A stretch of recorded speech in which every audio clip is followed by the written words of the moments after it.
Está registrado. Deixa eu tirar isso. Muito bem. Boa noite, pessoal. Tudo bem com vocês? Vamos lá, então, para o nosso segundo encontro. Vamos lá, então. Deixa eu dividir a tela com vocês aqui, que fica mais fácil. Vamos lá. Aqui, janela. Peraí. Acho que já deve estar aí quase chegando.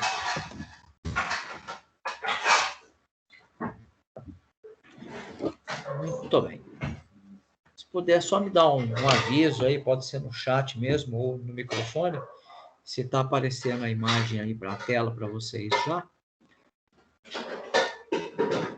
Bom. Maravilha. Muito bem. Valeu. Então, qual é que é a ideia hoje, né? Então, seguindo aquela ordem, né? Nós vamos falar de administração de negócio primeiro. Então, a ideia hoje é a gente começar já, a gente já falou, mais ou menos, já falou de forma superficial, o que é administração, né? Qual é o impacto disso, né? A importância, ok? E aí, hoje, então, nós vamos continuar falando um pouco mais, vamos falar um pouquinho. Deixa eu só pegar aqui a caneta. A gente vai falar o que é uma organização, certo? Então, a ideia é entender o que é uma organização, tá? Como é que ela é formada, né? Os princípios dela, é muito importante. A gente vai falar um pouquinho sobre os tipos de organizações que a gente pode encontrar, né? Para organizar as empresas, ok? Como é que a gente vai perceber que são tipo de classificações, né? A gente vai falar um pouquinho sobre os desafios da administração, né? Então, a administração tem vários desafios, né? Então, aqui eu trouxe aqui para vocês os 4 que eu acho que, ou pelo menos que a gente encontra mais citações na literatura, né? Uma delas é a burocracia, né? A gente vive ouvindo essa palavra, né? O país é burocrático, tem isso, tem aquilo, né? É uma burocracia para isso e para aquilo.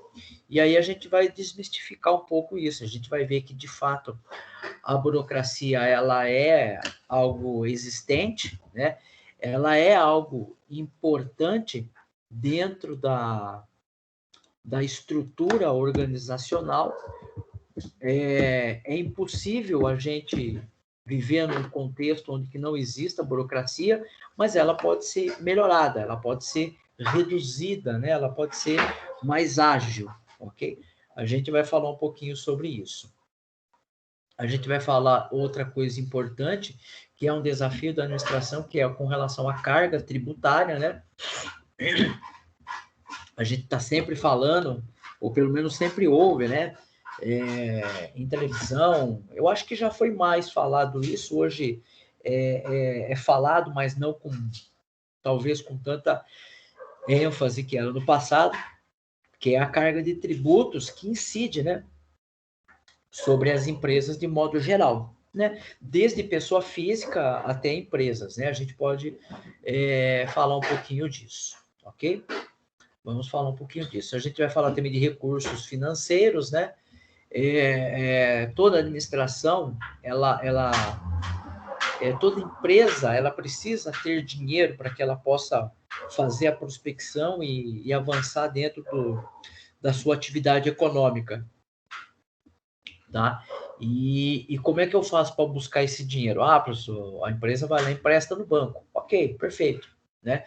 Mas lembre-se, o dinheiro ele tem valores diferentes, ele tem características diferentes, e quando uma empresa empresta dinheiro, muitas vezes a gente fala que o dinheiro é carimbado, né, no jargão. Na verdade, é um dinheiro chamado com finalidade. Eu não posso pegar esse dinheiro e gastar ele de qualquer jeito. Eu preciso ter, esse dinheiro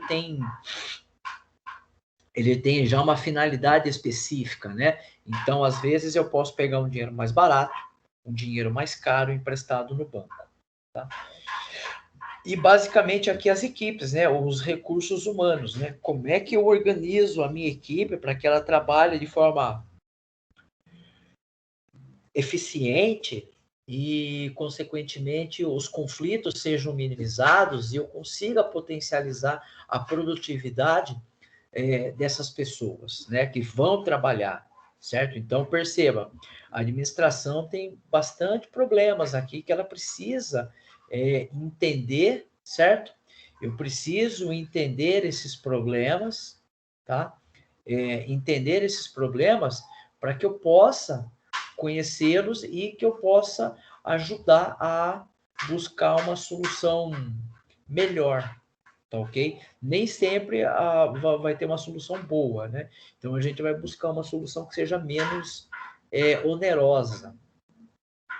Continuando, então, vamos falar um pouquinho do que é organização, tá?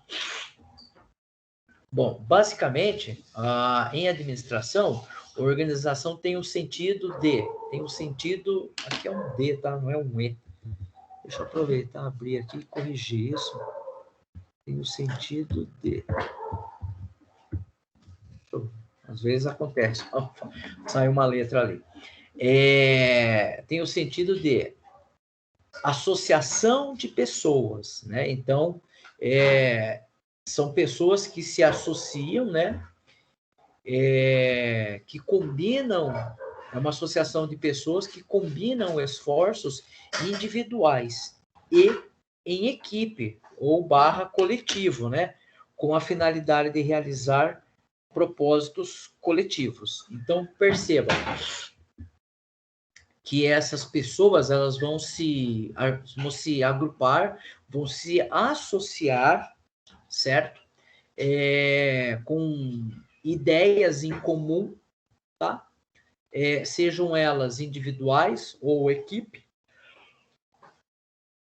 com a finalidade de realizar um propósito coletivo. Então, por exemplo, quando a gente pega uma indústria, boa noite, quem não tinha falado boa noite ainda, quem chegou agora. Boa noite, pessoal. Então, quando a gente pega uma indústria, então vamos pegar, por exemplo, vamos pegar o Instituto Federal como exemplo, tá? Vamos pegar ele aqui emprestado para a gente dar um exemplo. O que o Instituto Federal tem? O Instituto Federal tem, basicamente, né, talvez a forma mais visível, né, mas não somente ela, você tem os professores, né? Que, de certa forma, os professores se associam em grupos. Então, você vai ter o grupo da informática, você vai ter o grupo da mecânica, né, por exemplo, tá? Entre outros grupos, grupo pedagógico. Então, essas pessoas se organizam, né, para um propósito coletivo. E qual é o propósito coletivo? Propor um curso técnico, um curso integrado.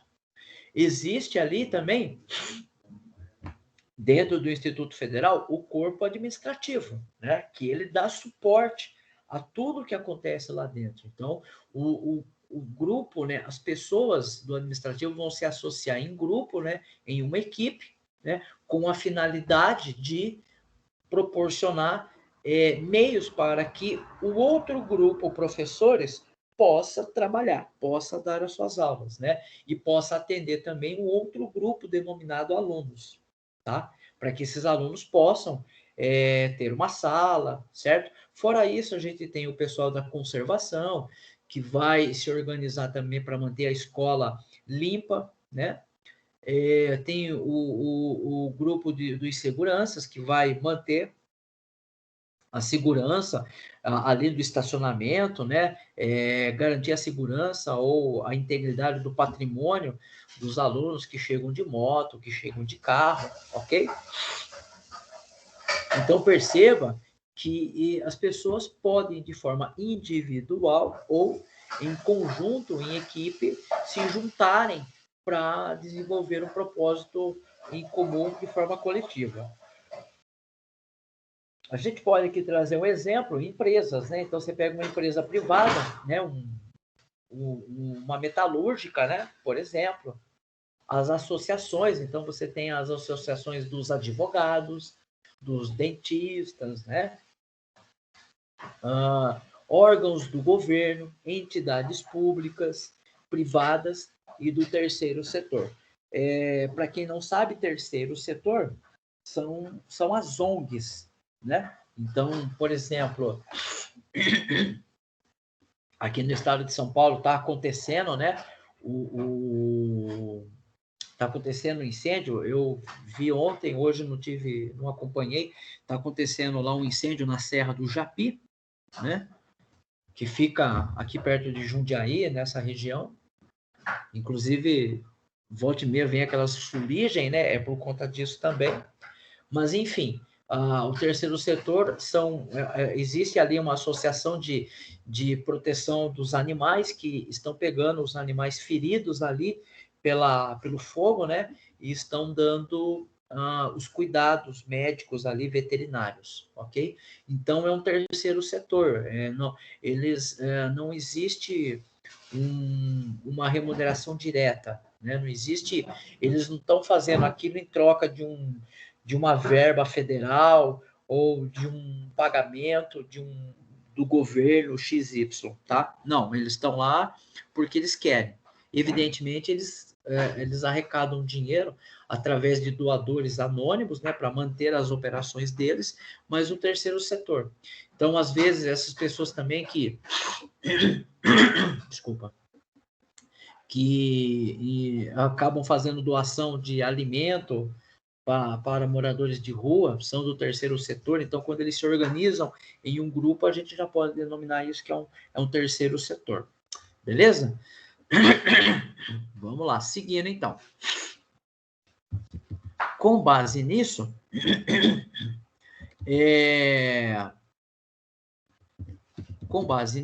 vamos então tipificar os tipos de organizações que nós podemos encontrar dentro dessa estrutura, né? Então, a gente tem as organizações públicas, as privadas e as do terceiro setor. Evidentemente, as públicas, né, envolve todos os serviços, as autarquias, né, os órgãos que desenvolvem tarefas e prestam serviços à população para que se mantenha em ordem, né? Então, por exemplo, quando a gente pensa no Instituto Federal, de novo, o Instituto Federal ele é uma escola pública, né, mantida pelo governo federal, que é destinada à população. Então, perceba que o governo federal paga, né, professores, administração, funcionários para manter uma escola, certo? Que é destinada ao público, né? Independe se são pessoas que têm poder aquisitivo ou não. Se aparecer um aluno lá que o pai leva ele para a escola de Ferrari, nós não podemos negar, porque nós somos uma empresa, né, pública e que presta serviço para a sua população, seja ela carente ou não, tá? Então tem que ficar muito bem claro isso. Evidentemente, a gente pode dar um outro exemplo muito amplo, é o SUS, né? O SUS, por exemplo, é o maior plano de saúde existente no país, né? Ele abrange toda a população. Aí você vai falar, mas algumas pessoas têm plano particular. Sim, mas para você ter ideia do tamanho da abrangência, né? Se acontece um acidente de carro, né? E a pessoa precisa ser levada para um pronto-socorro, de repente uma fratura na perna, o bombeiro que faz o resgate, que é um outro serviço público, né? Que é um outro serviço público, ele leva você para um hospital público primeiro. Por mais que você tenha um plano de saúde, o primeiro atendimento é no hospital público, tá? Depois você pode pedir uma transferência. Mas o primeiro atendimento vai ser ali o bombeiro quando faz o resgate e vai levar você. Não adianta você dentro da ambulância pedir para ele levar você para um hospital privado. Não, a não ser que seja algo caso extremo, né? Tipo, que nem o cenário atual aí, infelizmente, colocou o SUS, né, numa situação muito complexa, onde que estavam lotados. Então, talvez, numa situação dessa, possa existir uma recomendação. Olha, se a pessoa tiver lúcida e ela argumentar que tem um plano e quiser levar ela, então você tem, não sei se isso existe, tô chutando, entendeu? Por conta que o pronto-socorro dos hospitais estão sobrecarregados, tá? Mas, a priori, vai tudo lá para o SUS.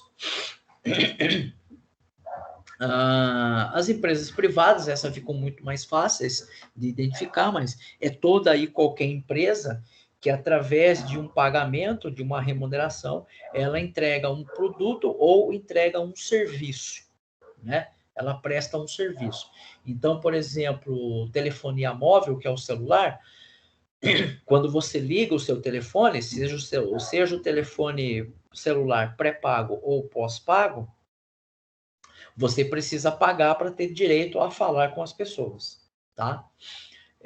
O terceiro setor já são as empresas que não são públicas e nem são privadas, né? Elas estão no meio, então elas desempenham um serviço muito interessante que muitas vezes é deixado de lado pelo serviço público, o serviço público não atende, tá? E não interessa para as empresas privadas, tá? É verdade que nos últimos anos muitas empresas privadas começaram a olhar alguns serviços do terceiro setor e se profissionalizaram, e hoje não se denomina o terceiro setor, é privada, mas elas pegaram uma parte desse serviço, tá? Muito bem, então vamos lá. Se tudo tranquilo aí, belezinha? Qualquer coisa interrompe aí, pessoal. Vamos seguindo, então. Então, aqui tem uma definição um pouco mais trabalhada, né? Do que são, dos tipos dessas organizações, para que vocês depois possam ler e ter essa documentação com mais qualidade, tá? Então, basicamente, a gente vai falar um pouco agora dos desafios da administração, tá? Hoje a aula é um pouco curta. Vamos lá. Então, vamos lá. Vamos falar primeiro da burocracia. Tá? Deixa eu dar uma grifada aqui. Então, vamos falar primeiro da burocracia. Ok. A burocracia, né, ela... Deixa eu mudar só a cor aqui, pessoal. Quero deixar bem evidente aqui. Fica mais chamativo. O slide é meio fundo. Se ele fosse todo branco, apareceria bem o amarelo. Então, de acordo com a sociologia das organizações, lembrando que sociologia é a ciência, né, pelo menos que envolve as pessoas, a sociedade de modo geral, tá? Então, como as empresas são feitas por pessoas, perceba então que a sociologia está presente nesse processo, tá? Então, de acordo com a sociologia das organizações, a burocracia é uma organização ou estrutura organizativa caracterizada por regras e procedimentos explícitos e regularizados, divisão de responsabilidade, né, e especialização do trabalho, hierarquia e relações impessoais, né? Segundo Max Weber, né, um sociólogo, ele define como um modo de organizar as coisas, ele define a burocracia como um modo de organizar as coisas para que as decisões sejam tomadas de forma técnica. Nesses casos, o que temos são disfunções burocráticas que atrapalham a vida de todos, principalmente do crescimento da empresa. Então, perceba, né, que tem aqui uma definição, talvez que vocês nunca ouviram. Mas, por exemplo, vou dar um exemplo para vocês de burocracia que faz sentido, tá? Eu atuo como professor. Vamos imaginar um exemplo maluco, tá? Vamos imaginar um exemplo que pode ocorrer, né? Maluco não, vamos imaginar um exemplo que pode ocorrer. Vamos imaginar que, por exemplo, tem um colega nosso de sala de aula, vamos imaginar que nós estamos presencialmente. E aí, por algum motivo, né, esse colega ou essa colega, ele tem de forma esporádica, ele sofre de epilepsia. E, de repente, ele tem uma crise de epilepsia ali na sala de aula, né? E eu, Flávio, eu não tenho conhecimento médicos ou de enfermagem para que eu possa intervir de forma com mais qualidade para ajudar, certo? Então, perceba que eu não tenho esse conhecimento. Então, eu não posso me arriscar a tentar algum procedimento médico. Pelo contrário, se eu tentar e eu não tiver domínio disso, eu posso piorar o estado de saúde daquele colega, tá? Então, perceba que isso, de forma burocrática falando, eu não tenho competência para atuar nesse cenário, tá? Eu não tenho competência, eu não posso. Se eu tentar, eu vou estar infringindo, né, uma regra burocrática, tudo bem? Um outro exemplo, vamos dar um exemplo um pouco menos expressivo. Eu faço a chamada dos alunos, e quando o aluno não está presente, eu dou falta para ele. Mas vamos imaginar que foi fechado o período, né? Eu não posso tirar faltas de forma presencial, tudo bem que eu controlo o diário, mas eu não posso tirar falta. Se o aluno faltou por algum motivo, ele tem que trazer um atestado, por exemplo. E esse atestado, ele entrega lá na secretaria, né? Isso quando é presencial. Vamos pensar no modo presencial, depois a gente fala no modo remoto. Então, eu não posso tirar falta. Quem tem que tirar falta é a secretaria. Se eu fizer isso, eu vou estar indo contra as regras. Então, esse detalhe de que eu não posso tirar as faltas é uma burocracia. Como é que foi contornado essa burocracia com o ensino remoto? Deram permissão para o professor tirar a falta, mesmo depois de uma semana. Né? Mesmo passando 10, 20 dias, eu posso tirar a falta. No presencial, eu tenho 10 dias para revisionar essa falta. Né? Passou de 10 dias, o único que pode tirar a falta é a secretaria. Então, perceba que isso é uma forma de burocracia, tá? Alguns exemplos de burocracia, né? Então, a gente pode elencar aqui alguns exemplos. Olha, limite de aprovação de compras por um funcionário. Então, o que é isso? Limite de aprovação de compras por um funcionário. Então, vamos imaginar que a empresa, o funcionário, ele pode fazer pedidos, né? Então, vamos pegar, por exemplo, uma Sorocaba Refrescos, a Coca-Cola, aqui em Sorocaba, né? A Coca-Cola consome muito açúcar, né? Para fazer o seu refrigerante, ok? Então, sei lá, não faço nem ideia de quantas toneladas de açúcar vai ali por dia. Mas, enfim, vamos imaginar, então, que o gerente de fábrica, o gerente de produção, vamos pensar primeiro no gerente de produção. Quem que é o gerente de produção? É o cara que é responsável por toda a produção de refrescos, ok? Entre outros produtos. E aí, vamos imaginar que ele tem autorização para pegar o telefone e ligar lá para a usina de refino de açúcar e pedir 10 carretas de açúcar todo dia, para ser entregue diariamente. 10 carretas de açúcar. E vamos imaginar hipoteticamente que essas 10 carretas, elas custam, sei lá, 500 mil reais. Não faço nem ideia, estou chutando, mas vamos imaginar que custem 500 mil reais. E vamos imaginar que esse gerente de produção, ele tem essa autorização. Ele pode aprovar pedidos de até 500 mil reais. Então, ele pega o telefone, faz o pedido e é autorizado. Ele tem essa alçada. Mas vamos imaginar que, por algum motivo, ele detectou que hoje ele vai precisar produzir muito mais. Então, ele não vai precisar de 10 carretas, ele vai precisar de 15. Pontualmente hoje, ele vai pegar o telefone e vai solicitar, olha, me mande 15.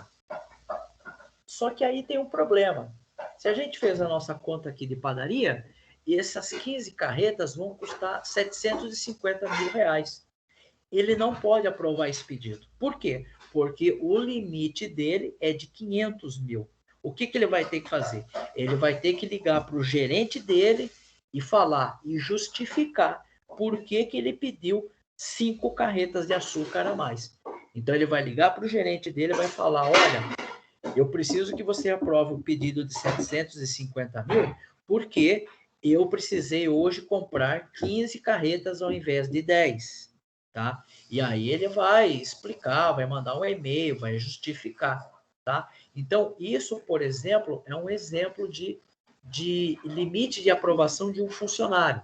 Tá? Então, por exemplo, todo funcionário pode fazer um gasto de até 10 reais. O que passar disso, ele precisa passar para o supervisor dele.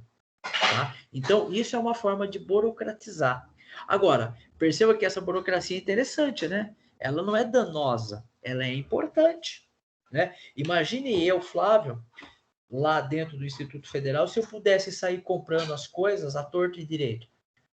Né? Eu pudesse chegar e falar, não, pode comprar 10 computador, pode comprar isso, pode comprar 10 TV. Não posso. Por quê? Porque eu estou lá para dar aula. Eu não estou lá para ser comprador. Entendeu? Né? E isso pode gerar outros problemas, né? Eu posso falar, olha, compre 6 TV, entregue 5 aqui, entrega uma em casa.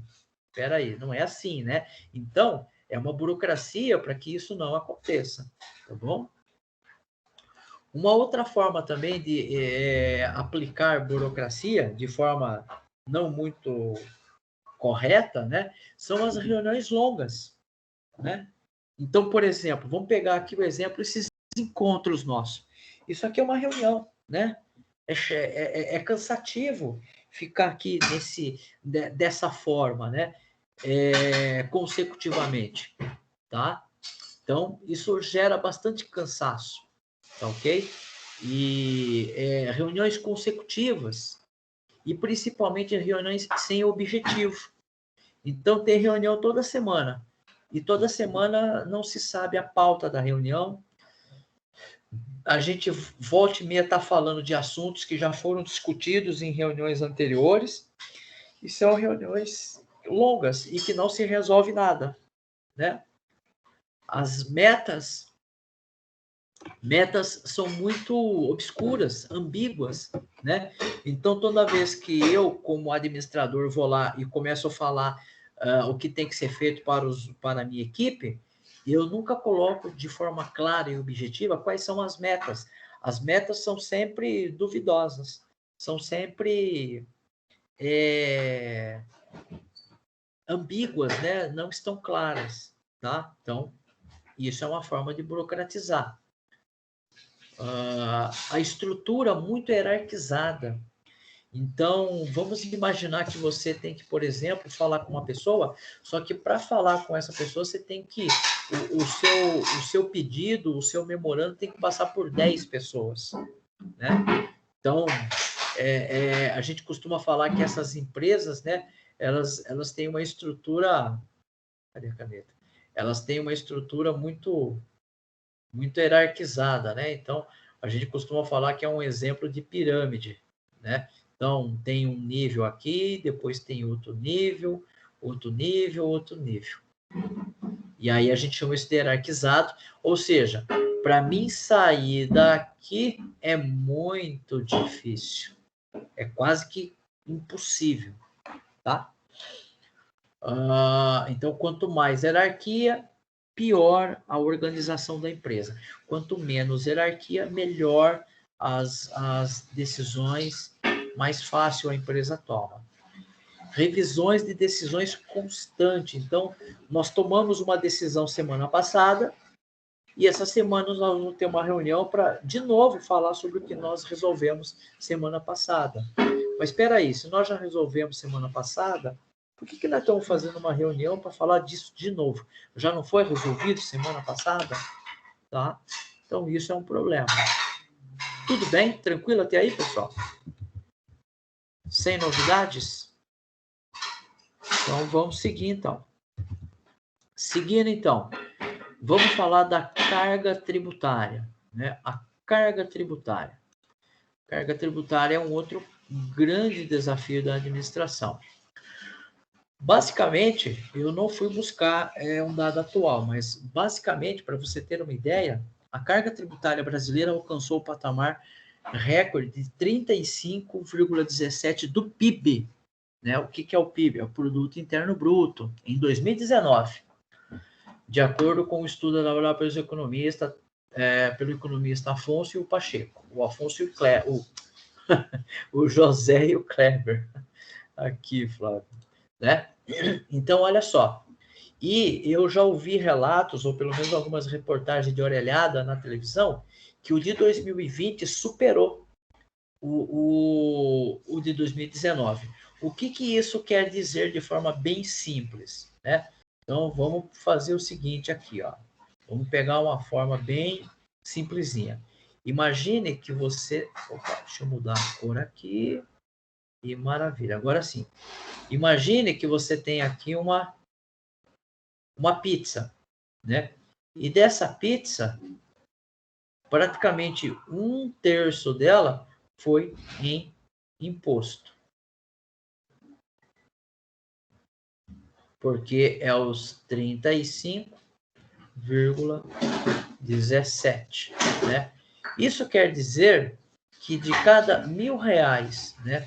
Vamos imaginar se o salário mínimo fosse R$1.000. Isso quer dizer que só de imposto, você vai pagar 351,70 centavos. Isso de imposto. Se o salário mínimo fosse R$1.000, então se você, fazendo uma conta bem ruim, né?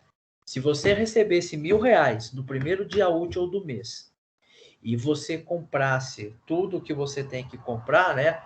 Para passar o mês, você gastaria de imposto, né? 351 só de imposto, certo? Então perceba que se você comprou, aí depende, a gente depois pode até ver com um pouco mais de qualidade. Qual é a quantidade de imposto que tem no arroz, no feijão, na carne, né, nos ovos, né, no cigarro e por aí vai, tá? Na bebida, né, no suco lá, Tang, né, na cerveja e por aí vai. Então perceba que tudo isso é imposto, tá? E é bastante? É bastante. Por que é bastante? É bastante porque a gente tem um efeito tributário em cascata. Então, esses 35 aqui, eles vão ser pagos com compra de alimentação, com pagamento de lazer, operações bancárias, né? Se você energia elétrica, água, enfim. Então, o imposto ele é efeito cascata. Então, por exemplo, quando a gente fala de ICMS, você, pessoa física, não paga ICMS. Quem paga ICMS é a empresa. Só que a empresa ela repassa esse imposto na forma de valorização do produto para você. Então, quando você paga, você pagou a empresa. Só que quando você, por exemplo, passa o cartão de débito, você está pagando o imposto pela operação bancária ali, porque o supermercado vai oferir o lucro dele. E para aquelas pessoas que pagam usando a máquina de débito, tem a operação bancária. E aí você vai pagar, né? Então perceba que a gente tem vários impostos. Aí você vira e fala, o combustível. Então, a empresa pagou o ICMS, entre outros, CID, COFINS e tal, lá. E você está pagando aqui na ponta também. Então, fazendo uma coisa bem simples, é como se você pagasse vários impostos, tá? Além do trivial que já é recolhido na sua fonte, lá no seu contra-cheque. Né? E aí, é importante para a administração saber disso, né? E saber quais os tributos incidem na empresa. Então, por exemplo, quais os impostos que incidem quando o cara lá ele vende cachorro-quente? Né? Quais os impostos que estão incidindo ali? Né? Quais os impostos que incidem nas operações bancárias? Né? Quando devem ser recolhidos? Então, os impostos, dependendo do imposto federal, estadual e municipal, eles têm datas diferentes e eles têm periodicidade diferente de serem recolhidos. Então, tem imposto que é uma vez por ano, tem imposto que é mais de uma vez por ano, e tem imposto que você paga na Receita Federal, tem imposto que você paga usando, você paga para o Estado, e tem imposto que você paga para o município. Né? O IPTU, por exemplo, você paga para o município, tá ok? Então, e tem empresas que vão pagar os 3 impostos, tem empresas que vão pagar só 2, tem empresas que você vai pagar 1, né? Então, aqui vem, né, os impostos municipais, estaduais e federais, ok? Precisa saber, porque senão você vai pagar impostos demais, né? E às vezes sem precisar. Recursos financeiros, né? Então, existem basicamente 5 opções de captação de recursos. Você pode ter capital próprio, que é o seu próprio dinheiro. Você pode pegar dinheiro emprestado com os amigos e familiares. Você pode ter acesso a linhas de crédito bancário, certo? Empréstimo consignado, empréstimo para empreendedores, né? BNDES, linhas de fomento e subvenção governamental. Então, aqui são empréstimos que têm iniciativa do próprio governo, principalmente pela Caixa Econômica, né? É o chamado crédito empresarial. E você tem o capital de risco, né? O capital de risco é o cheque especial, por assim dizer, tá? E essa escolha deles, por uma ou por outra, depende em qual estágio da vida a sua empresa está, né? Então, às vezes, você pegou uma rescisão trabalhista, e aí você opta por investir num negócio próprio. Então, você vai lá e compra um carrinho de cachorro-quente, tá? Então, você fez um investimento usando capital próprio. Às vezes, só o seu dinheiro não deu. Então, às vezes, você pegou dinheiro emprestado de alguém ou pegou dinheiro emprestado do banco, né? Então, muitas vezes, é a única fonte ou um mesclado delas, para que você possa ter dinheiro, para que você possa tocar a empresa, tá? Com relação às equipes, né, a gente tem o desafio da administração você tem que estar presente. Então, o administrador, ele tem que estar presente, porque a equipe vai precisar dele para tirar dúvidas e para esclarecer questões, né, que podem surgir no decorrer do processo. Ok? Outro detalhe, né? Segundo, conheça seus colaboradores, ou seja, conheça a equipe, conheça os funcionários, certo? Por quê? Se você conhecer eles, você sabe do que, em teoria, o que eles vão precisar, quais são os problemas que eles vão. Se você sabe que aquela pessoa não tem uma competência ou não existe nenhuma pessoa da sua equipe que detém aquela competência, você sabe que se você for querer desenvolver essa atividade, ela vai exigir um pouco mais dos colaboradores. E pode ser que tenha problemas, né?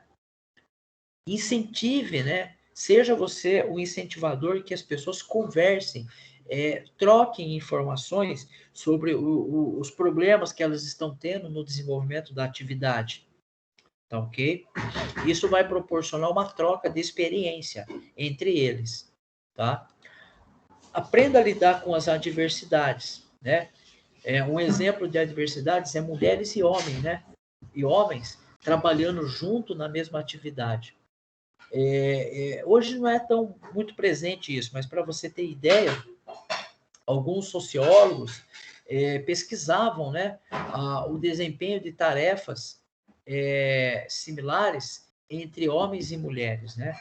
Então, é sabido que homens e mulheres pensam diferente. Então, se eles estiverem atuando dentro do mesmo ambiente, situações podem acontecer, tá? Pessoas com deficiência, por exemplo, tá? Essas pessoas, elas têm um ritmo de trabalho diferente, tá? Seja organizado e tenha planejamento. Se você não for organizado, seus funcionários não serão organizados. E você não poderá exigir isso deles, tá? Se você não se planejar, você também não vai poder cobrar deles um planejamento, tá? Aprenda a dividir a tarefa. Então, se você tem uma tarefa a ser executada, ela pode ser partilhada, ela pode ser distribuída entre a equipe, distribua, né? Equalize, né? Equilibre a carga de trabalho, de estresse com a equipe. Reconheça e celebre as conquistas, né? Então, reconheça que aquele colaborador, ele se envolveu, né? Ele vestiu a camisa da empresa, ok? Se ele finalizou um curso, dê os parabéns para ele, né?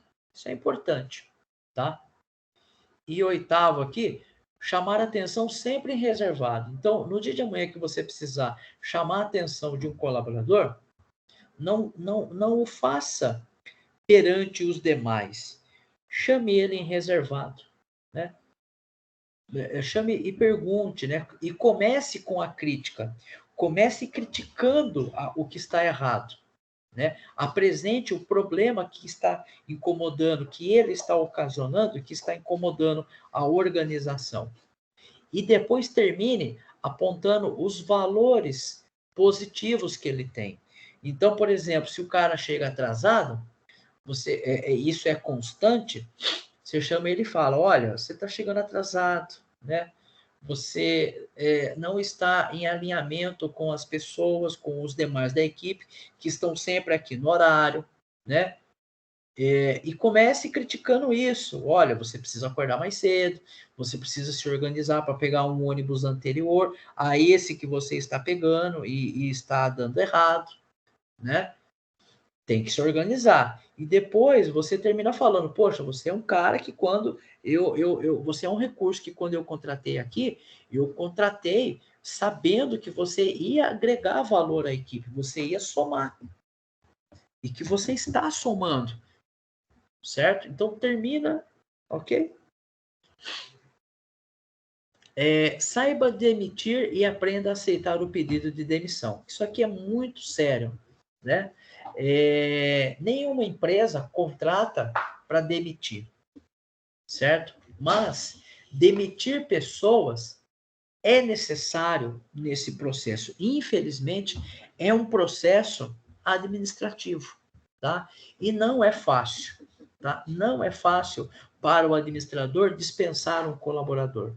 Isso dói muito, isso é muito ruim, tá? Mas às vezes é necessário. E muitas vezes o colaborador é ele que pede para se demitir, é ele que pede para sair. E aí você, como colaborador, como administrador, tem que entender que é uma decisão dele, né? Não adianta ficar falando, nossa, mas, poxa, você era parceiro. Para com isso. Você era a pessoa que eu confiava, né? Para com isso. Ele está querendo sair é porque ele tem os motivos dele. E quais são os motivos? Nós podemos aqui falar durante um ano inteiro, mas basicamente não reconhecimento, né? Que é o que a gente falou aqui do item 7, certo? Ambiente não saudável para o trabalho. A gente pode dizer que é o 2 e o 3, porque você não sabe quem ele é, você só sabe quem ele é agora porque ele está pedindo demissão, tá? Ou ele está indo para ganhar mais. E aí entra também no 7, né? Reconheça, né? Lembre-se, reconhecimento não é só salário, reconhecimento também é entender a pessoa. Você quer ver um exemplo de reconhecimento simples? O chamado aniversariantes do mês. Então, final do mês, a empresa compra um bolo e compra lá meio cento de salgadinhos, depende do tamanho da equipe, né? Meio cento de salgadinhos e uma Coca-Cola 2 litros. E aí, na última sexta-feira do mês, é comemorado, é cantado um parabéns para os aniversariantes do mês. Então, o cara fez aniversário no dia 10, o cara fez no dia 20, lá no, sei lá, que dia que é o último dia, a última sexta-feira, eu acho que é agora do mês, né? Porque dia 31 cai no meio da semana, mas enfim.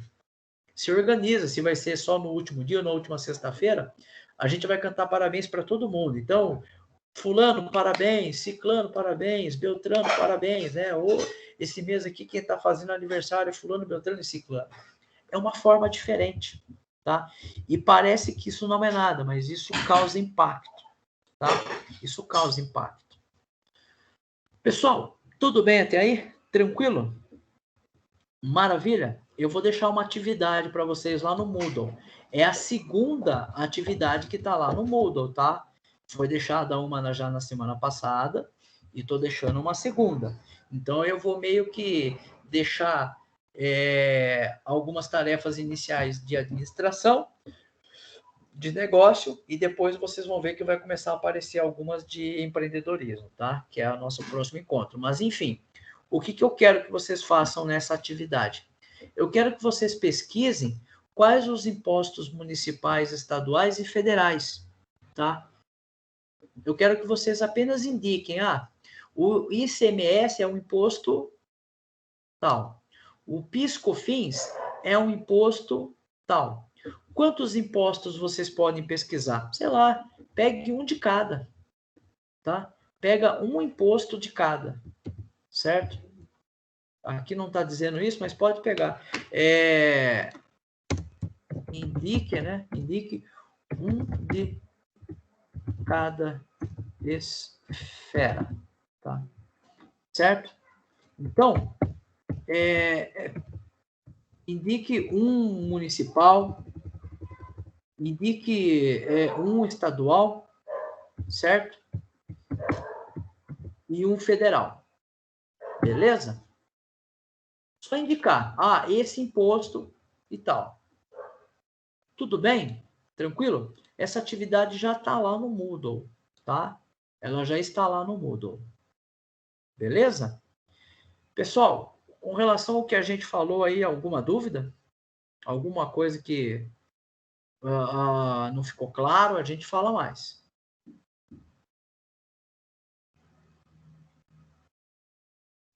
Tudo bem, então? Tá. É bem tranquilo, né? Essa disciplina é bem tranquila. Então, vamos fazer o seguinte, eu vou encerrar aqui a gravação. Eu acho que a aula nossa de empreendedorismo está marcada, acho que 8h15, tá? A gente se vê lá até daqui a pouco, então, tá bom? Pessoal, até mais então. Tchau, tchau. Deixa eu encerrar a gravação aqui. Eu vejo vocês daqui a pouco lá na sala de empreendedorismo.